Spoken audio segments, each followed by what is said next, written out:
Not all December nights are filled with warmth and cheer. Some hide things far more sinister. And tonight's chilling tale will make you think twice about what's out there during the holidays. A listener shared their terrifying encounter with something lurking behind the sweet sound of carols. Turn off the lights, grab a blanket, and let's dive into the silent carols. And don't forget to like and subscribe for more tales that will haunt your nights.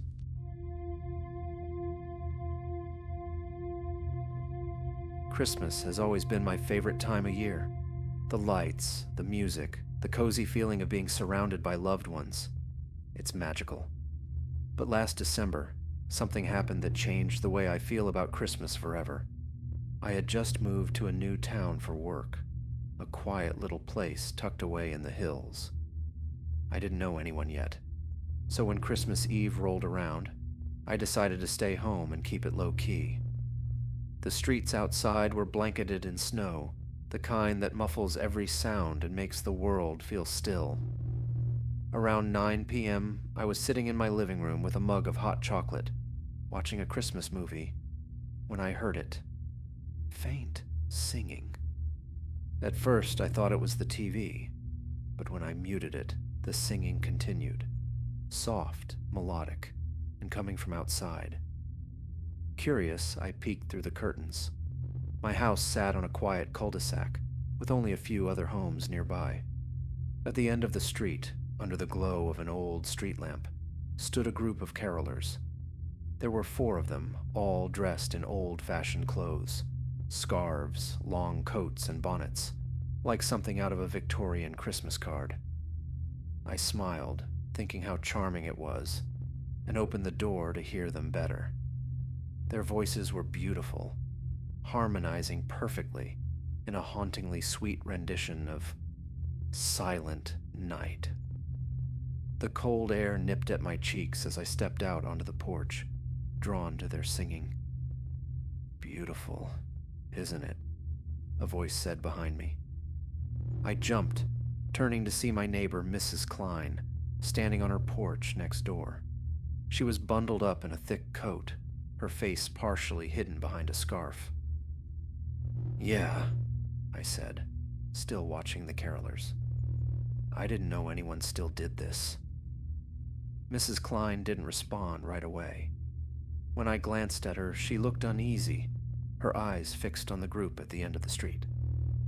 "They come every year," she said quietly, "always on Christmas Eve." Something in her tone made me pause. "Do you know who they are?" Mrs. Klein pulled her scarf tighter around her face. "Just don't invite them in. Whatever you do, don't invite them in."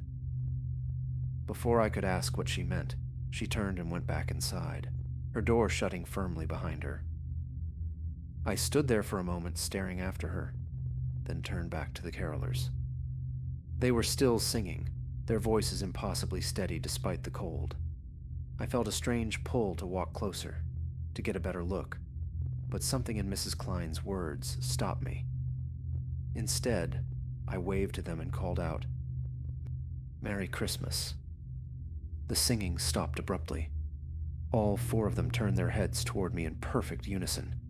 Their faces were pale, almost gray, and their eyes were dark, empty, like there was nothing behind them.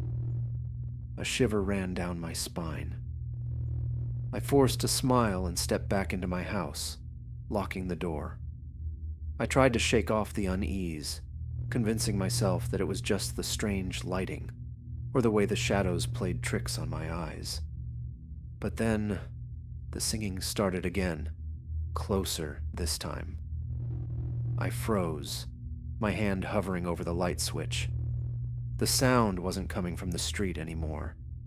It was coming from my porch. I crept to the window, peeking through the curtains.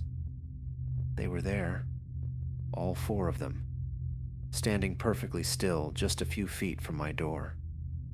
Their mouths moved in unison, but the song sounded distorted now, like a record playing too slow.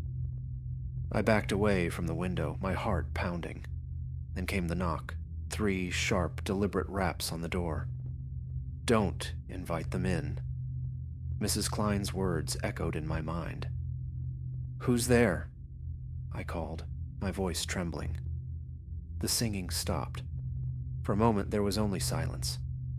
Then, a man's voice replied, soft and calm. "We're just here to spread some Christmas cheer. Won't you let us in?" I didn't answer. My hands were shaking as I reached for my phone, dialing 911. But before I could hit call, the power went out. The house plunged into darkness. From the other side of the door, the voice came again, louder this time. "It's so cold out here. Won't you let us in?" I ran to the kitchen and grabbed the biggest knife I could find.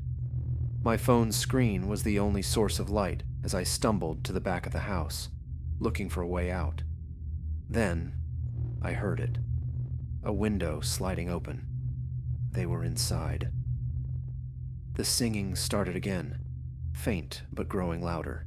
It came from everywhere, echoing through the house. My breaths were shallow, my pulse racing as I crouched behind the kitchen counter, clutching the knife. Footsteps moved through the hallway, slow and deliberate. The song grew louder, their voices now warped and inhuman, like static mixed with a scream. And then, silence. I stayed there, frozen, for what felt like hours. When I finally worked up the courage to move, the house was empty. The front door was wide open, snow drifting in across the floor. The carolers were gone. I didn't sleep that night. The next morning, I asked Mrs. Klein about them, but she refused to talk, only saying, "You're lucky you didn't let them in." I've since learned that the carolers are an urban legend in this town. Every Christmas Eve, they appear on someone's street, always singing, always asking to be let in.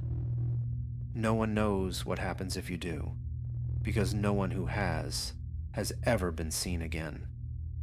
So this year, as Christmas approaches, I'm spending it somewhere else, far away from this town, and far away from the silent carols.